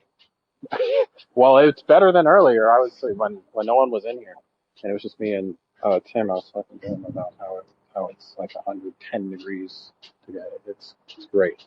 Uh, and my internet wasn't properly working, whatever. But uh, man, I'm really liking this conversation. I see why Tim wanted to bring you on, because it's a you're what the your framing of art is like a perfect contrast to how I usually preach about things on my Twitter. Uh, it doesn't um, change my mind per se, because really we're not trying to change each other's minds. It's more so, uh, but I can say that a lot of uh, I have a lot to consider. It's a lot to stress. A lot has been provided to strengthen uh, or diversify my understanding of how this should be attacked. The issue, cause we're not gonna. I can't go for much longer because I have to get back to driving. But uh, and I'd love to continue this next week. This is like a thing that I could see us like having a good another 2 hour conversation about, quite I'd frankly. be open to that. Yeah.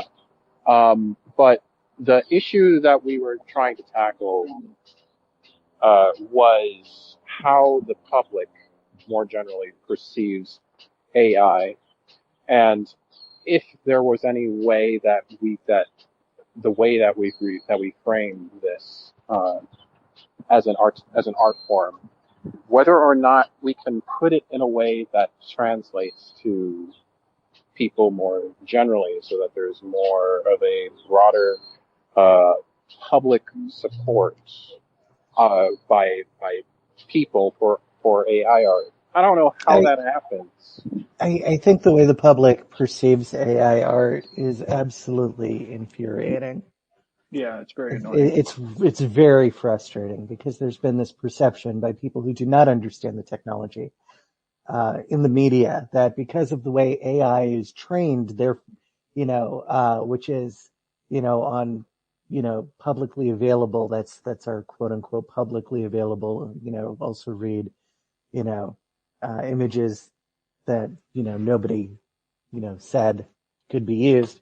That therefore AI must be a copy machine. That it is somehow copying those images. And I will concede, I think that there is some truth there at some times with certain use cases. If you squint at them, you get like there is some amount of deja vu that happens, especially when you enter in specific artist names and you get something that's not really that style, but you can sort of pull it out and you can sort of squint at it and see, well, I guess you can see how this would be related to, X artist name.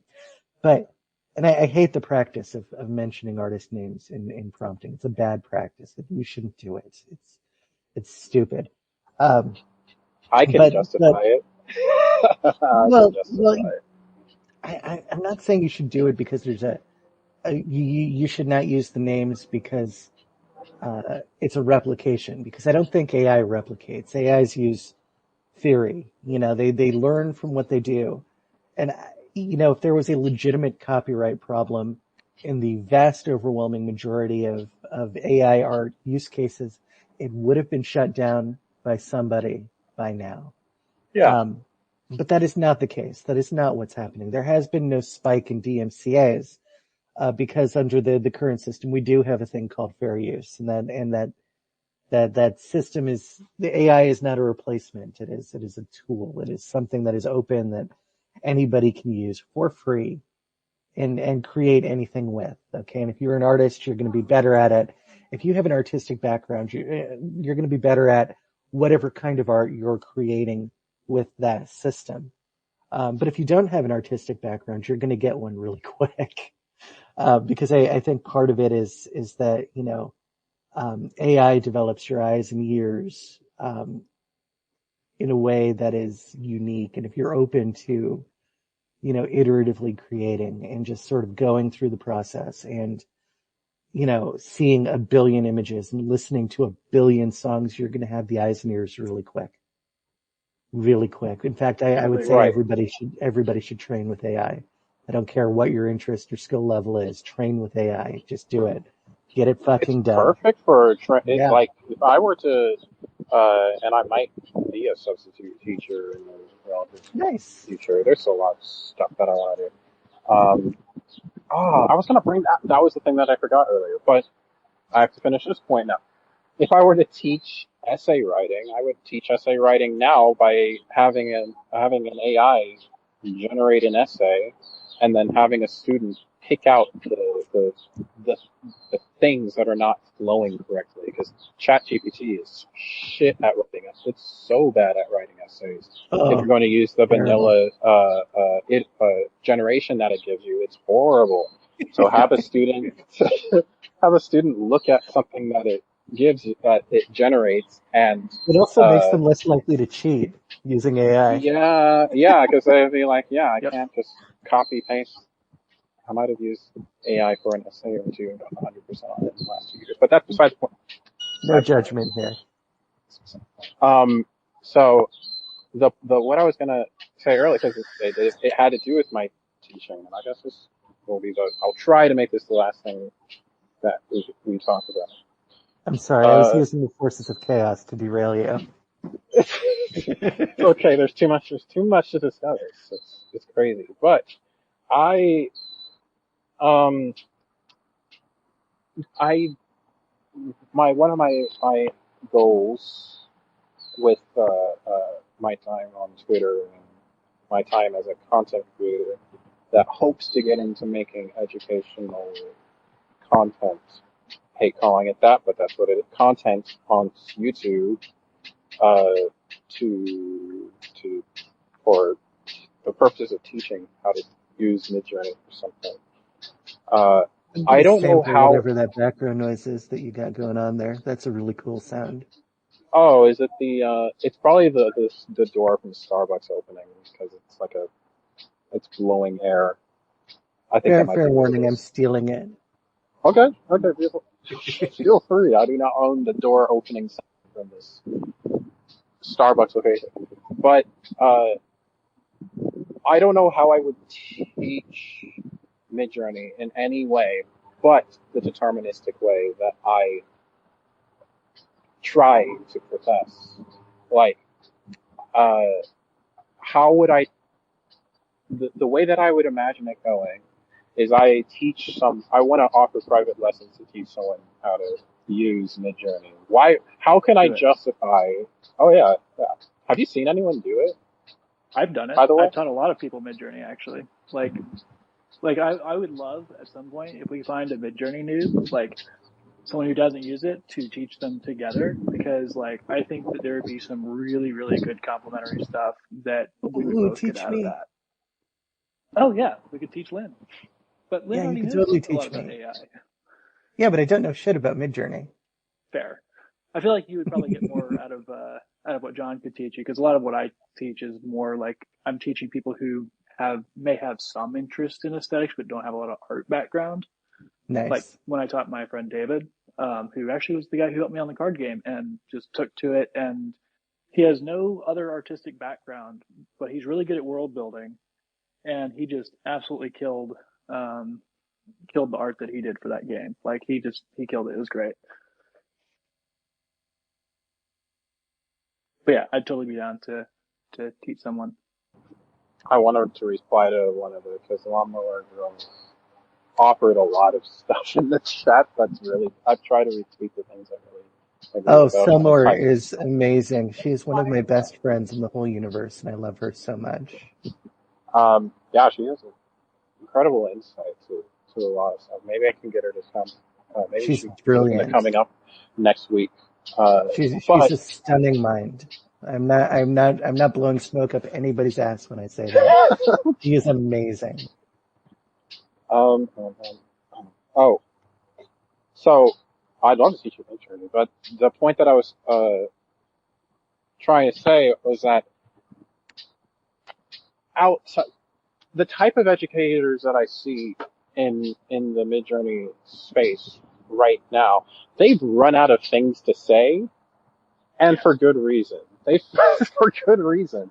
It's because once you cover all of the knobs of what Midjourney provides, you can't do anything like insane like you can do with Comfy UI. You can't have some profound novel workflow setup that just it goes beyond the scope of what anyone ever thought the technology could ever do Sure you with all can. the no, I don't agree with that actually. I think the problem, so the issue is, and this is the reason I don't post a lot of tutorials, because the way I think about Midjourney and Niji, because that's what I use Niji more than Midjourney, but um, it's very like, yeah, you got the knobs, you've got a bunch of the new features, honestly, which I barely use in the new features, because like the thing about Midjourney and Niji, and it's the reason I like that over Stable Diffusion, is the fact that like so much of the stuff that makes it so unique is so fucking abstract. Like it's so hard to put into words. It's one of those things that like you have to sit down with somebody and you have to show them and get them and like walk them through several images. And this is the difference between people who really take to it and people who don't, right? Is that the like when I was teaching David, it was one of those things where like his mind instantly went to was not how do I use this feature, but like what do I make with this, right? Like how does this apply to the worlds that I'm building, the worlds that are in my imagination, the things that are, like Lynn was saying, putting your fingerprint on it, right? Like the way that it's not just, hey, here's how you use this knob, but it's kind of like how do you think about the aesthetics? How do you think about the ideas? How do you think about what Well, and even why you're making, not just how you're making it, and that's even it's so hard beyond to that get to though, that point. Yeah. I think like, okay, so like that was one of my first things that I needed to explore with AI was, how do you get to a point where you know the use case well enough to subvert it? So what I came up was a system called, it's something that I discovered early on with AIs, but I really refined it with Stable Diffusion, and I called it noise painting. And essentially, what noise painting is where you create a latent image with unpredictable visual patterns in it, and then you sort of feed that back into the UI, uh, whichever system you're using. It'll work on Midjourney too. What it does is it disrupts the denoising scheme that diffusion engines use, You on are the top of first like, person that I've heard, maybe Tim has said it, but you're the first person that I've heard that uses the term disrupt. But continue. mhm. Other than Yeah, I say it all the time, but yeah, it's a good word. hmm and people have been using, I mean, as long as visual AI has existed, people have been doing some form of, I call it noise painting. But if you look back at like the makeup artists of the early 2000s when, street cameras with facial recognition popped up, they were doing the same thing. They were just doing it with makeup. And that I think was sort of what sort of sparked my imagination when I realized that, FaceApp could see faces in dirt because I was using FaceApp a lot at the time. And then, Stable Diffusion hits and I'm like, oh wow, this works in Stable Diffusion too. Crazy. That's because it's all based on PyTorch and it's all the same stuff under the hood. And that's how you that's how you do it. But like, if you really want to, do something unique, I think that's probably one of the easier ways to do it. A noise painting can be anything. Um, it could be a Right. photo, right? So you take a photo of a rose, right? And you tell the machine, this isn't a rose, even though you obviously think it's a rose. No, it's a woman. Or this isn't the cover of, Secret Wars number 12. It is a royal fountain in Bolivia, you know. Um, Yeah. anything Yeah. like that will create chaos within the machine, and you can harness that and write it. And like you were talking about, you can use your iterative process there to layer your chaos, you know, recursively, and come up with some amazing stuff. One artist you want to take a look at who's been doing that. I don't know if he's using my technique or not, but he is amazing, and that is Chuck Tone. He's a musician turned AI artist. I corrupted him. I take credit. And he's been doing some absolutely amazing work there, and I'm so Oh, proud. okay. Chuck Tone. Yep, I'm trying to find him. very talented guy. I mean, there's no creative field where he isn't making his mark right now. I do. Okay, I need to clarify what I was saying. I didn't mean that. Because this is literally all I talk about. So of course I don't mean that there's nothing that you can do in Midjourney outside the knobs. Absolutely not. It was you kind of filled in what the rest of what I was going to say, Tim, when that um, everything outside of the knobs is some sort of abstract thing that hasn't been even in the purview of the community for long enough for anyone to Yeah. have like a textbook demonstration of how these things work consistently. So it's harder to, these are the things that Yeah. would be valuable to show somebody in a private Yes. session. But it Right. is so much about training people how to think about using the tools more than like what the tools actually do. And so much of that is about pulling people out of like figuring out what their context are, where they're coming from, and then translating like kind of like moving them into those new thought patterns in like a very individualistic way that just does not translate to Twitter at all. I mean, I try. I try. Yeah, you do a better job than most people. Like I think It's, Lynn kind of does the same thing, with just like with AI more generally. Because like you have such a big emphasis on like the philosophy of art, as we've discussed in this space. Like, I think that helps so much, but there's so much also that just doesn't translate to any sort of one to many sort of medium. You know what I mean?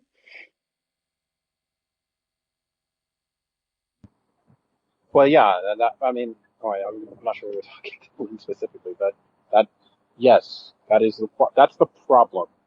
So, uh, the, I could put it more concisely that the reason why the tutorializing of Midjourney has seemed to have come to a halt here and on YouTube is because the way that it needs to be represented is going to not only take someone that can cleverly explain how this works, how these abstract things can yield concrete and predictable results if you know what you're looking at and train yourself to constantly be looking for those things. But it's also going to take a very skilled and clever editor to create some sort of demonstration of how these things connect and interconnect with each other more broadly in a way that will make sense and be digestible for the average person. This is why I was like, man, is this something that Nick Floats is doing? Is that why he's charging $600 for a session? Is that what I doubt that's what he's doing? That's what he's trying to 'Cause do. I don't I I don't think he's quite to where he wants to be with that, but that's exactly what his aim is. 100% what he's trying to do. I wish I could have seen the thing that he put on because I'm curious how he's presenting this, like the deeper things that he understands. I get a feeling that he understands a lot more than he like puts on his Twitter because he puts He things in does. very simple and digestible terms. But I'm not sure how to probe him on that Join his issue. I Discord. mean, on the He jumps into like Discord calls all the time. So that's the way I do it. oh, I'm gonna have to do that. So he's trying. That's good. That's good because I would I. It's a good thing that someone of his size is considering that or is doing that. And I like the way that he's kind of on the right track too when I was talking about the video presentation stuff because his video presentation is better than any that I've seen on YouTube. All the YouTube uh,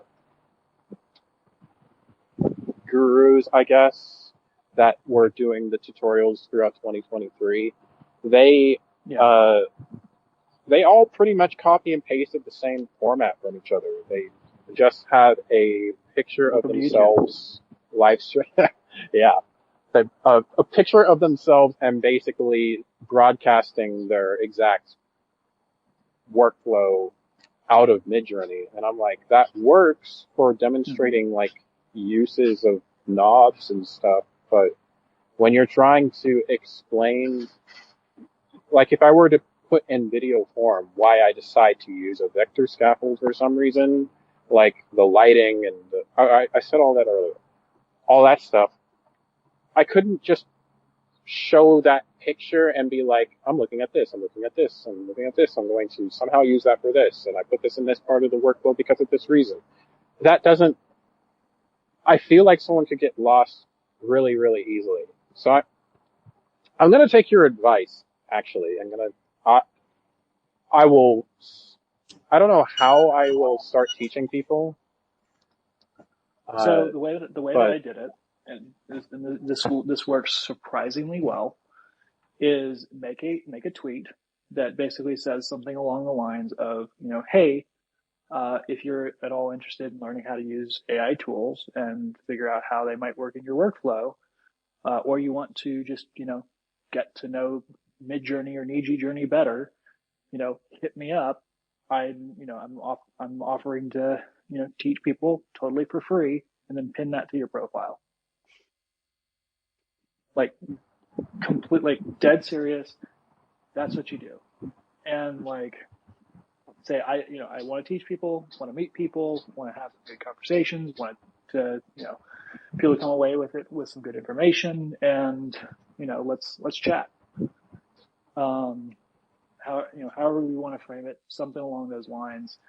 Pin that to your profile, and then like you'll be shocked at how many people reach out. Because like the thing is that like on Twitter and most social media, a lot of people won't DM you because there's this kind of like idea of like, hey, you don't bother people and ask them for things, but like you're giving them permission now with a post like that to be able to say, hey, reach out, I'm giving you explicit permission to reach out to me if you just want to chat with me, if you want to learn something, if this is a topic that you're interested in, you have no idea who I am, right? Like, this is like, you By the have way, if the anybody's explicit permission listening to to be this connected. later, Yeah. if anybody's listening to this later, I just want everybody to know that, anybody can DM me anytime they want to for any reason, and as long as they're not a twat waffle, I will be okay with that. Yeah, exactly. Yeah. But there's, again, this like unstated thing. It's sort of like, hitting up a girl at the gym. You just don't do that unless they invite you to, right? Like that's just how social media is, right? But like when you explicitly invite that contact, people will absolutely take you up on the offer, because I guarantee you there's people who have been following you, liking your post, interested in what you have to say, but don't want to bother you. And now you've just given them permission to contact you, which is what you want, right? Right. Right. Okay. That is I'm glad we had this conversation. I'm very, I'm very weird about putting myself out to like that sort of thing, but um, I'm after doing this for so long, I'm like, okay, now I know that those people in the Midjourney server who I've been talking to for 2 years, and I'm like, you guys are so smart, you guys should educate the public about this, and none of them really want to. Now I've gotten to the point that I'm like, okay, so if I want this ideal perception of the world to that of AI art to get out there, I'm gonna have to do it myself, and I don't Yeah, know how to do that. So I'm glad you said that. One most people thought. who are good at a thing don't like teaching. So if you like teaching and you're good at a thing, please teach. Also, Google is your friend, and one way to get to the top of Google, put out press releases for everything you do. Like if you ever put out an announcement or whatever, just put out a press release, get it into the system, make sure it links your Twitter profile or your website. It does work. Very seriously. 100%. Yep. Also, if you have a website, have that linked in your profile too, so that you're getting the links both ways. That's how, like, when I was running Nano and Music, we ended up, we really only posted the blog, which was our pictures, and then we were like live tweeting on Twitter and Instagram, and we did nothing else SEO wise, right? We didn't even have any text on most of those posts. It was just pictures, and a title, and like we still ranked in Google because we had our stuff linked from our Twitter profile, and we just were posting constantly and doing stuff that got engagement. Like it's not necessarily the best way to do SEO, but it's one way to do it. Right. Well, you're talking about like this sort of circular thing that a lot of Yeah, SEO exactly. people do. Yeah. But man, okay, that's some point that we can cut the conversation for now, because like I said, we can kind of refresh sort of stuff and add on to this next week. You have no idea. I mean, if this becomes something that we can just chat some like good consistent amount of time, I don't really know. I don't want to like pretend to set anything in stone. But I really enjoyed this conversation. It's like one of the best that I've had on Twitter, or actually, Yeah, me too. yeah, Same. This I'm is so great. We glad should I was able to definitely get you do it guys again. together. yeah. Like, this was a really fun conversation. I was like, I'm wanting y'all to interact because I'm like, I know that you guys are going to have some good back and forth. because it's just how you guys approach Full things. disclosure, I enjoy Tim and his mind and watching him think. He is amazing, and anything he tells me to do is first showing up somewhere. I will from here on out. Okay, okay. Yeah, I just Tim. Uh, I, it's weird because I haven't talked to you like every day. I haven't even talked to you that much, but I'm barely on Twitter. whenever we do talk, I can respect the things that you say, and uh, I want to talk to you more. We just haven't really done it, so this would be a good opportunity to Absolutely. I squeeze really something enjoy in. having conversations with both of y'all. Yeah. But yeah, awkward cutoff, but I have to get back to driving, and I'll schedule something a little bit earlier this time so that there's more time for dance. We had a little bit of an audience in the middle there, which was interesting. So I'll put out something, invite you to, and there you go. Sounds good. Sounds amazing. Yep. All right. I'll see you guys whenever. All right. Catch you around. Have a good one. Mm-hmm.